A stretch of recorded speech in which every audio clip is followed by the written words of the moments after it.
They thought we were weak. They were dead wrong. They thought we were nothing, just an easy conquest. When the Xal'Thar Empire broke through Earth's skies, their dreadnoughts blotted out the sun. They didn't see warriors. They saw prey. They laughed at our cities, scorched our skies, and told us resistance was pointless. But when they dared to laugh at Earth, they had no idea what they'd unleashed. It began without a warning. No message. No ultimatum. No sign that the sky would soon tear itself apart. One moment, the stars were quiet. The next, space folded like paper, and through it poured monsters. They came not as visitors, nor as diplomats. They came as conquerors, enormous, world-devouring ships that breached reality like harpoons through silk. In the blink of an eye, Earth's skies turned black, not from clouds, but from the shadows of the Xal'Thar Armada. At first, we didn't even understand what we were seeing. Scientists mistook it for a gamma burst. The public thought it was some rare celestial event. And by the time we realized it wasn't a natural phenomenon, it was already far too late. Above us loomed dreadnoughts the size of mountains, vast, angular silhouettes that blotted out the sun as they descended. They didn't burn through the atmosphere with fire. They bent it, twisting wind and weather around them like gods walking into a storm of their own making. There were no attempts at communication, no peaceful gestures, only silence. The kind of silence that made the back of your neck prickle, that felt like it was waiting to laugh. All over the world, people stopped what they were doing to stare upward. Phones pointed at the sky, capturing footage that would become the last broadcast of hundreds of cities. Every major nation scrambled to respond. Fighter jets launched. Defenses activated. Cities locked down. None of it mattered. The Xal'Thar didn't just defeat our forces. They erased them. In Tokyo, fighter squadrons disintegrated before they could even lock weapons. In Nairobi, a pulse weapon collapsed half the skyline in a single wave. New York's grid went black as an EMP swallowed every machine in its radius. Entire military installations vanished, vaporized by beams of white light that made no sound, cast no heat. Just erasure. As if the universe had simply decided, this no longer exists. They hadn't just studied us. They were mocking us. Inside a secure bunker beneath Geneva, the leaders of Earth's fractured alliances gathered in person for the first time in decades. The room smelled of metal and stress, sweat, ozone, old air. "This isn't a war," General Matus said, eyes fixed on a flickering feed of a burning Cairo. "It's a demonstration." Premier Leung's voice was quiet. "They're not talking because they don't have to." President Monroe stared down at the comms log. Every attempt to hail the invaders had gone unanswered. "They haven't even acknowledged our existence," she murmured. A silence fell over the room. Outside, the sky continued to burn. But someone had to try. In an orbital station above the Pacific Rim, Dr. Amina Roshan, a linguist and AI theorist, prepared a broadcast in over 700 languages. She spoke clearly, calmly, her voice trembling just enough to remind us she was human. "We recognize your presence," she said, into the void. "We offer no threat. We are a sovereign planet, willing to negotiate. Please respond." The signal went out. Seconds passed. Then minutes. Then, the sky lit up again. But not with words. With fire. One of the Xal'Thar vessels shifted in orbit. A small port opened along its hull. What emerged was not a missile. It was light, a slow, silent beam of impossible energy that descended upon Nevada-based Delta like a finger pressing into sand. When it lifted, the entire facility was gone. Not destroyed. Gone. There was no crater. Only absence. They didn't negotiate, the voiceover would later say. They laughed. On board their ships, there were no screens. No windows. The Xal'Thar didn't need such things. They were telepathic, a collective species of insectoid organisms with crystalline exoskeletons and minds like data streams. They didn't speak in words. They resonated. And what they resonated that day was amusement. Within the cold halls of the flagship Xal'Thar Prime, alien commanders watched projections of Earth's defense systems crumbling in real time. One by one, human technologies were analyzed, categorized, and dismissed. Primitive, inefficient, entertaining. We weren't an enemy to them. We were a test subject, a training exercise, a joke. As the days passed, civilization as we knew it began to collapse. The internet was crippled. Satellites fell from orbit. Power grids flickered and failed. Even time felt unstable in places, affected by gravitational anomalies we didn't understand. Panic set in, then riots, then silence. Whole cities vanished beneath massive displacement pulses. Entire populations turned to dust. And across every corner of the globe, a single message was transmitted in a frequency just above the threshold of human hearing. A countdown. We never cracked the meaning. We never got the chance. But what the Xal'Thar didn't understand, what they had never faced before, was this. Humanity's gift is not strength. It is resistance. We are not born into power. We crawl toward it, bleeding, gasping, desperate. And when you beat us down, when you tell us we are nothing, we look you in the eye, smile through the blood, and say, try again. Beneath the broken cities, survivors gathered. Engineers, hackers, rogue scientists. In the scorched mountains of Pakistan, a scavenger named Omar Veli reverse-engineered a Xal'Thar power core using little more than duct tape, a cracked lens, and 2 neural interface tools. In the jungles of Brazil, a war orphan named Eliana strapped alien shielding to a stolen drone and took down a scout patrol solo. In orbit, a retired pilot named Commander Ira Das rebooted an obsolete space station's engines with sheer will and 30-year-old schematics. And all across the ashes of Earth, whispers began to spread. Resistance is forming. We are not done. Because here's the truth: the Xal'Thar never understood you can scorch our skies. You can burn our cities. You can erase our governments. But you will never break what we are. We're not a species. We're a virus in the stars. And we just found a way in. They crushed our cities. We built something stronger beneath the rubble. The world had fallen. And yet, something moved beneath the wreckage. After the global surrender, what historians would later call Black March, the skies above Earth were no longer ours. Our weapons were no match. Our fleets were dust. Nations had signed the unconditional ceasefire not out of cowardice, but out of necessity. Continued resistance meant extinction. And extinction, at that moment, had seemed inevitable. They landed in major cities first, massive carrier towers that embedded themselves like parasitic roots. These towering Xal'Thar vessels didn't just occupy space. They rewrote the laws of physics around them. Gravity distorted. Time stuttered. People living within several kilometers of them reported hallucinations, lost hours, and spontaneous cellular failure. We surrendered, yes, but we also began to adapt. March 1st, 2258, Earth, post-surrender. What was once the Global Defense Coalition no longer existed. The last official transmission came from a North American subcommittee, words muffled by static, faces half-burned from radiation. But across fractured networks, private channels lit up like neural sparks. Encrypted packets carried strange things. Blueprints, equations, videos of glowing alien fragments. And one message, repeated in dozens of languages: don't trust the silence. Keep building. Keep learning. We're not done yet. Deep beneath a collapsed skyscraper in Sao Paulo, an exobiologist named Lina Okoye dragged herself from the ruins of her old research institute. Her lab, once the world's leading authority on quantum interfaces, had been vaporized in the first week. But Lina didn't need the building. She had the hard drives. And she had a plan. In the frozen ruins of Novosibirsk, Dmitry Volkov, a cyberneticist turned smuggler, spent 14 sleepless nights studying a piece of alien metal the size of a fingernail. Under his microscope, it shifted shape constantly, reacting to magnetic pulses like a living thing. It defied entropy. It responded to thought. He didn't call it a weapon. He called it a mirror. In an abandoned cargo port beneath Johannesburg, a rogue AI named Kira, once designed for environmental simulations, rebooted herself after 19 days offline.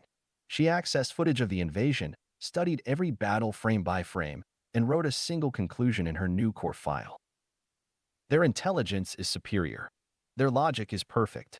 Their arrogance will kill them. And so she rewrote herself to be illogical, to be unpredictable, to be human. Humanity's greatest strength has never been raw power. It's our capacity to change, to adapt, not in decades or centuries, but in days. While the Xal'Thar set up atmospheric stabilizers to begin terraforming protocols, human engineers were already figuring out how to disrupt them. Crude EMP cannons made from salvage tech, cloaking systems built from optical illusions and stolen energy signatures. And deep within the Andes Mountains, something more ambitious was taking shape. A facility, hidden beneath ancient Incan ruins, powered by geothermal heat and encased in materials the Xal'Thar's sensors didn't even register as real. It was called Project Enoch. Here, for the first time, human scientists cracked the alien code.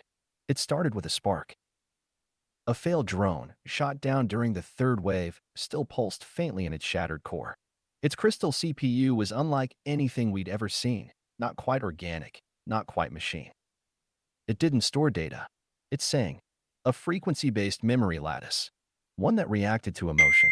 And that was the Xal'Thar's blind spot. They'd never needed emotion. They'd eradicated it from their own evolution, so they never imagined anyone could weaponize it. But we did. At first, it was slow. The drones exploded when tampered with. Neural interfaces burned out the minds of volunteers. But failures became notes. Notes became theories. And theories turned to weaponry. We called them whisper blades, short-range plasma disruptors that could pass through Xal'Thar shields by mimicking the emotional frequency of a prey organism. Not because we were smarter, but because we had nothing to lose. Meanwhile, in a broken spaceport over Istanbul, the remnants of the Skyborne Division, a fleet once thought annihilated, were found orbiting in stasis. Cryopods, dark. Engines dead. Life signs, minimal. But they were alive. Among them was Commander Nyla Vance, a tactician who had once held off an entire fleet with 2 interceptors and a pocket singularity. When they woke her, she said only one thing. "Tell me what we've learned. Then let me teach them fear." In the shadows of this ruined world, a new kind of soldier was born. They weren't conscripts. They weren't drafted. They were volunteers. Mechanics. Pilots. Scientists. Ex-gang members. Disillusioned politicians. Survivors from the back alleys and mountaintops. They trained in VR simulators made from repurposed alien scrap, drilled inside abandoned shopping malls and ancient underground tunnels. They called themselves the Night Rising. The Xal'Thar never saw them coming, because they'd already written us off. They thought the story ended when Earth surrendered. They never realized. That's when it began. By the time the 3rd month came, humanity had something it hadn't known in years. Hope. And not just in the shadows of Earth, but far beyond. Signals started reaching the outer colonies. One transmission, heavily redacted, distorted, but unmistakably real, came from Titan's station near Saturn. Human presence confirmed. Survivors engaged in resistance. Requesting backup. It was a whisper, a ghost of a message, but it was enough. If Titan held, then we still had a foothold in the stars. And that changed everything. The Xal'Thar didn't notice the shift at first. Their patrols were unchanged. Their algorithms showed no signs of rising threat. They still believed we were broken. What they didn't realize was this: we were evolving. Our weapons were growing sharper. Our unity, stronger. And our rage, deeper. We were no longer fighting to survive. We were preparing to take the war to them. Saturn was burning. Titan, its largest moon, had long been one of humanity's most ambitious frontier outposts, a frozen jewel of methane lakes and subterranean reactors buried beneath layers of hydrocarbon haze. Once, it was a symbol of exploration. Now it was a battleground, a garrison stronghold of the Xal'Thar Empire. And today, it was about to become our proof. Proof that Earth still had claws. The attack didn't begin with weapons. It began with a pulse. A whisper sent through gravity channels. Untraceable. Pure resonance. It carried no message in words, only a signal. Begin. The Xal'Thar didn't hear it, but every human rebel within 1,000 kilometers did. The Iron Jaw Squadron, call sign Black Echo, emerged from the darkness between Saturn's rings like ghosts wearing armor. They were a patchwork fleet, retrofitted mining rigs, scavenged interceptors, and repurposed alien tech that barely held together under stress. But what they lacked in polish, they made up for in resolve. Leading them was Commander Nyla Vance, freshly thawed from cryosleep and already rewriting the playbook of interstellar combat. Her eyes were tired, her voice steady. She didn't give orders. She gave challenges. You want to make history? Follow me to hell, and leave nothing standing behind you. Titan Station hovered like a floating citadel over the moon's surface. A spire of black alloy, bristling with alien gun arrays and shield pylons, orbiting in precise synchronicity with Xal'Thar reinforcements stationed around the system. It was supposed to be impenetrable. It had never encountered humans like these. The battle opened with a decoy. A derelict cargo ship hurtled toward the station at maximum burn, broadcasting a chaotic string of distress calls and reactor warnings. The Xal'Thar scanned it, dismissed it. Just another desperate human machine on a crash course. They didn't see the shadow behind it. A trio of stealth ships, coated in refractive plating reverse-engineered from their own armor tech, pierced the outer sensor grid at near-light speeds. Inside, elite strike teams clung to acceleration couches, hearts pounding, weapons hot. Team Echo, Team Fong, and Team 9. Their mission was suicidal: breach the station, disable the shield core, and survive long enough to signal the fleet. The chances of survival, less than 4%. They went anyway. Inside Titan Station, Xal'Thar commanders watched as their defense grid lit up. One of them pulsed a thought: primitive tactics. Predictable. Another responded with cold agreement. Begin sterilization protocol. They began flooding the docking bays with plasma drones, swarms of silver mantis-like machines with cutting fields and gravitic propulsion. But something strange happened. The drones stopped responding. They hovered for a moment, static crackling through their relay signals, then turned on one another in a violent feedback loop, carving each other apart in a frenzy of confused slaughter. From a console deep within the atmosphere processing plant, Kira smiled. "I rewrote your children," she said. "Now let's see how you like a tantrum." On the hull of Titan Station, Team 9 broke through. Their boots magnetized against alien alloy, they moved like shadows, planting pulse charges along the station's shield pylons. One mistake, and they'd be vapor. But they moved with purpose, precision, vengeance. Inside the command deck, the Xal'Thar commander pulsed with sudden unease. For the first time in the campaign, their calculations failed. Unacceptable, it resonated. They're learning. Meanwhile, in orbit, Commander Vance led the second wave. The Iron Jaw Squadron descended in tight formation, ducking and weaving through incoming flak and disruptor beams that could tear a capital ship in two. But these weren't capital ships. They were human ingenuity made manifest. Each one a weapon of desperation, driven by pilots who had lost homes, families, entire planets. One pilot, Ava Glitch Moreno, maneuvered her ship, Dagger 6, through the ruptured fuel lines of a Xal'Thar cruiser, igniting a chain reaction that cut the station's left wing clean off. Another, Kai Eldon, pushed his reactor beyond limits, flying his interceptor directly into the core of a shielding node to disable the targeting AI. He died with a smile. The node died with him. Then came the breach. The pulse charges detonated. Shielding collapsed. And into the heart of Titan Station stormed the ground teams, engineers with rail guns, ex-miners with mech suits, cybernetically enhanced freedom fighters who had trained for this one moment. Hallways lit up with fire and plasma. Xal'Thar warriors, previously considered invincible, found themselves outmaneuvered, outgunned, and outthought. The humans didn't fight clean. They fought smart, dirty, emotional. And that emotion made them unpredictable. As the battle reached its peak, the final phase was triggered. Vance opened a channel to every human comms relay still active in the system. "This is Commander Nyla Vance of the Iron Jaw. Titan Station is under assault, and we are winning. To every world still in chains, rise." Then she locked weapons on the enemy flagship, a Xal'Thar Dreadnought named Sovereign Shard, orbiting just behind the moon. She didn't have the firepower to destroy it, but she had options. A stolen gravity mine, a warhead built from stolen tech, and a trajectory only a madman, or a human, would attempt. She launched. The warhead bypassed shields, blinked through phase distortion, and struck the Dreadnought's temporal stabilizer. The explosion didn't just destroy the ship. It ripped it from time. Gone. Like it never existed. That was the moment. That was when the galaxy changed.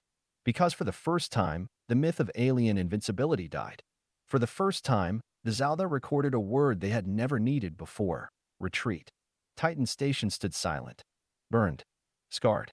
Half-ruined. But it stood. Human banners rose above the smoking decks. Scavenged cloth, stitched with hope, fluttering in artificial wind. Across the stars, a signal was sent. Short. Simple. But enough. Titan is free. We are not done. Join us. And join they did. From the ice worlds of Zeta 5 to the broken colonies of Vega Minor, oppressed species and shattered outposts lit beacons. Rebel fleets rose. Slave worlds fought back. Forgotten empires, long buried under Xal'Thar tyranny, remembered who they were. Because of Titan. Because of Earth. Because of us. We had been labeled primitives. Inferior. Defeated. But when Titan Station burned and we still held the line, the stars themselves bore witness to a new truth. The humans are not weak. The humans will not bow. The humans will win. They tried to cover it up.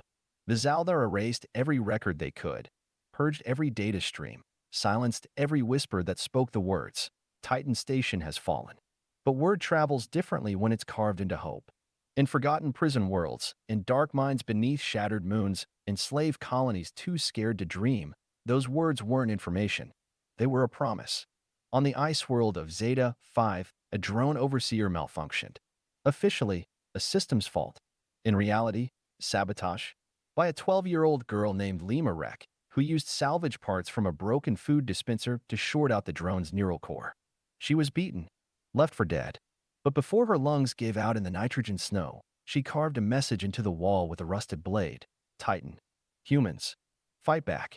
2 days later, that mine burned. And the workers walked out armed. On Arcadia Prime, deep in the lush jungles of the Varelian Expanse, the bioengineered natives known as the Jkarii, long enslaved for their regenerative blood, gathered in secret beneath the root basilicas of the elder trees. They remembered the old stories of Skyfire and Urkind, of the First War, long forgotten by the victors. Now the stories were real again. One of their warriors, Salenvac, painted his face with ash and shouted in the old tongue, Titan is free. So shall we be. The jungle answered with fire. On Helion 7, a gas giant's moon consumed by flame fields, a small band of soldiers, once elite fighters in the service of the Empire, turned their weapons on their masters. They had seen the footage. They saw human pilots fly straight into a dreadnought and come out the other side. They didn't see weakness. They saw purpose. And on Earth, battered and bruised but alive, the people stirred. Re-education camps began leaking prisoners. Old resistance cells emerged from the ashes. Engineers tuned scavenged weapons in underground forges lit by candlelight and electric fire. The slogan spread, etched into walls and whispered between comrades, we are the children of Titan, and we do not kneel. Meanwhile, in the Xal'Thar High Spire, panic brewed behind calm expressions. The Empire had ruled unbroken for over 4,000 cycles. They were used to crushing rebellions before they had names. But this was different. This rebellion didn't start with a planet. It started with a story. And stories are harder to kill. At first, it was a whisper network, coded messages sent across scavenged satellites and rogue AIs embedded in cargo routes.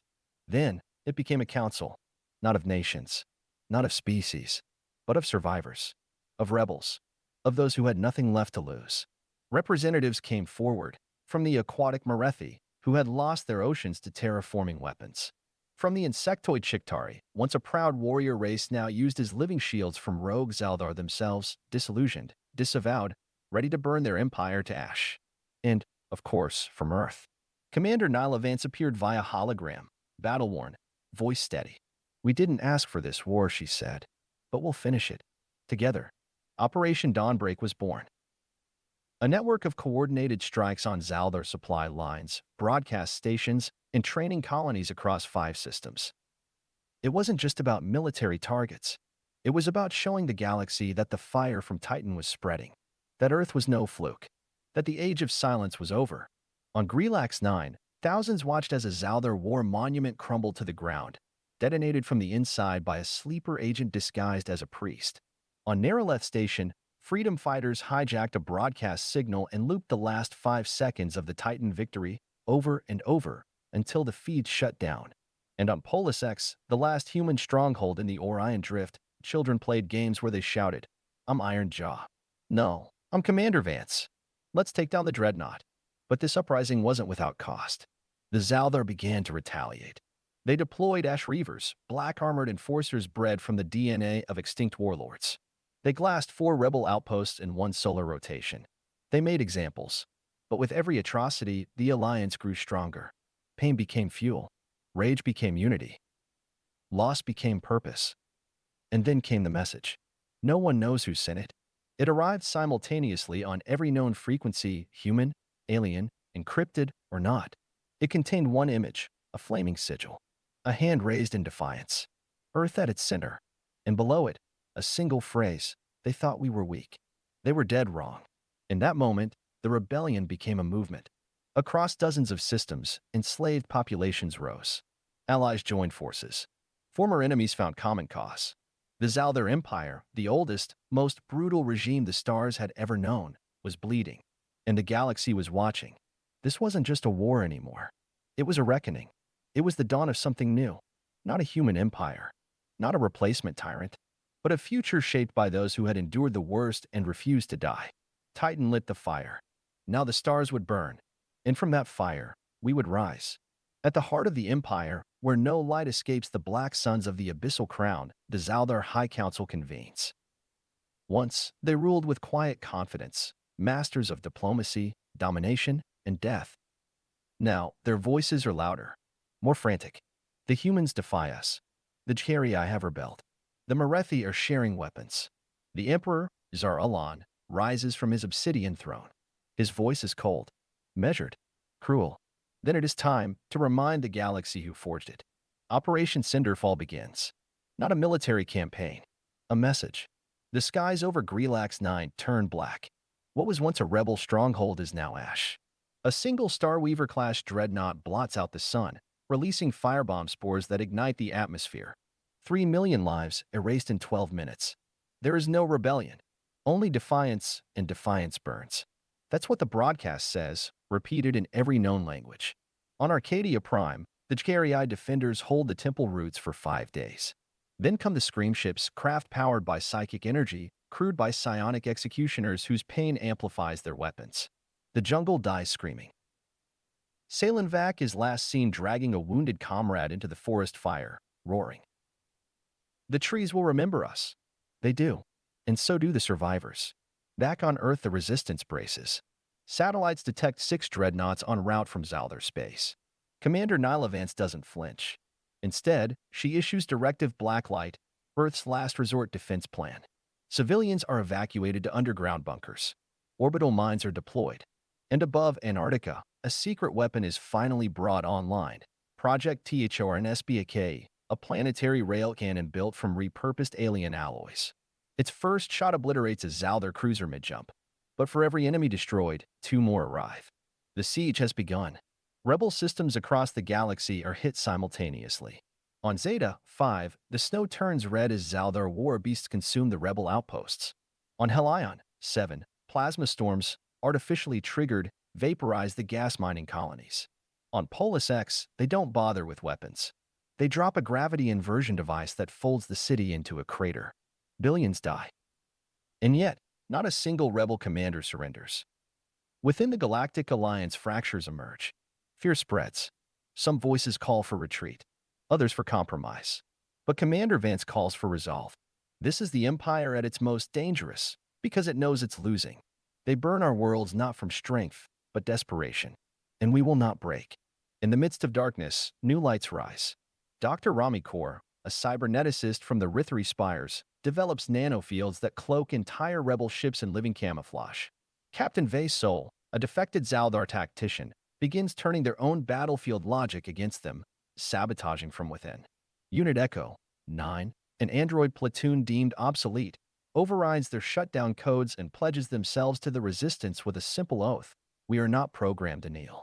On a rogue moon in the Andorran Belt, rebel children stage a mock battle using scrap metal and painted sticks. One girl wears a paper helmet marked with the Earth symbol.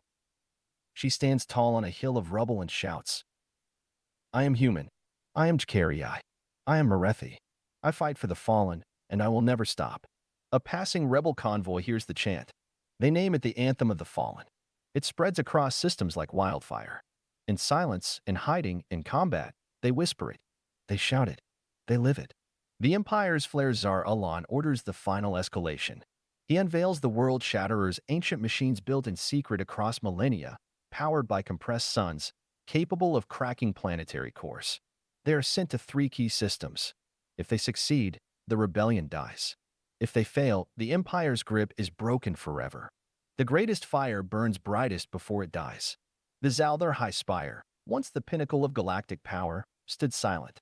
Above, the air shimmered with the aftereffects of a collapsing empire. "All systems are ready," Vance said, her voice a low growl across the comms. "All alliances, formed in fire, stand with us." The ships moved into formation above Xal'Thar Prime. The Galactic Alliance was no longer a group of ragtag rebels, but a unified force, one that had brought together dozens of races, species, and nations. Their fleet now stretched across the sky, an armada of fractured history and newfound hope. And Earth stood at the center, unyielding. For one long moment, there was no movement, no comm chatter, no scans, no threats, just the emptiness of space. And then it came. The Xal'Thar fleet broke from their hidden bunkers in the dead of space, 20 dreadnoughts, accompanied by 100 smaller ships. Their metal surfaces glinted in the distance, gleaming with the brutal efficiency of an empire that had crushed worlds for millennia. Xar'Alan's voice rang out from the flagship's command deck. Engage. The first volley of plasma struck, and the galaxy shuddered. The war erupted like a star-going supernova. Explosions lit up the void, rippling across the fleet as weapons fire cut through ships like blades through paper. The Iron Jaw Squadron, led by Captain Turin Hale, the first to pilot Earth's reclaimed fighter craft, darted through the chaos, weaving around debris. Their torpedoes locked onto dreadnought weak points, sending shockwaves through enemy ships. Yet the Xal'Thar didn't flinch. Their shields pulsed with furious power, absorbing hits and spitting destruction in return. Keep pushing. Push through their defenses. Vance ordered, her voice grim. On the ground, Echo 9, the android platoon, had already infiltrated the Imperial Palace. Their objective was simple: reach the throne. The Xal'Alan himself had to be removed if the Empire was to fall. But the palace was a labyrinth, 1,000 corridors thick with traps, psychic sentinels, and automated defense systems. And yet, Echo 9 moved without hesitation. They were the weapon of human ingenuity, the rebellion's true strength. They fought their way through the elite Xal'Thar guards, their metal bodies humming with purpose. Objective confirmed. Proceed. Their leader, Echo 9-3, said in monotone. We do not kneel. Above, Vance's flagship, the Legacy of Hope, engaged in a brutal dogfight with Xal'Thar dreadnoughts. Explosions shook the hull, but the crew held fast. Hold steady, crew. We will not fall here. This is the final stand. In the distance, a faint, almost imperceptible shimmer, a Xal'Thar world shatterer charged its core. I've got it, Captain Hale shouted. Target locked, aiming for the core. The torpedoes struck. The shockwave almost ripped the Legacy of Hope in half. But the world shatterer faltered. And then, it exploded. The fleet's morale exploded with it.